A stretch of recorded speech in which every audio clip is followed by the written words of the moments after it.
اليوم نحضر كلمة عن السيد الوزير وأسأل عن نفسي وعلى كل إطارات وزارة الشؤون الثقافية إنه فتحي اللي ما يعرفش خدم زي مدير عام مركز ثقافي دولي بالحمامات، يعني من عائلة ثقافية إضافة اللي مش نزيد عليكم انتم مش عمل في السينما، مش عمل في المسرح، مش عمل، لكن فتحي عندنا رابط فريلانس حر.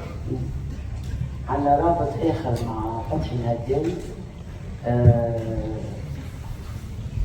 فتحي المتعدد، فتحي الخلوق، فتحي الغاضب، فتحي الحر، فتحي الفنان، فتحي المثقف.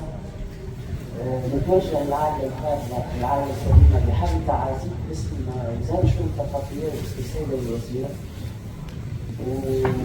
ونشكر الفريق اللي في وقت قياسي معناها لمنا هنا، انه ما كانش ممكن ما يكونش هنا الجمع هذايا اللي يليق بعائلة فتحي. واختم ان القلب لا يحزن وان العين لا تدمع ولا نقول الا ما يرضي الله. ايضا نعيمة الارث كبير برشا، كبير جميلة، الارث كبير ياسر. عاقل شفتك قبيلة مش ترجعك، لكن يا ولدي نفرح يا ولدي ترجعك. سي فتحي قدامي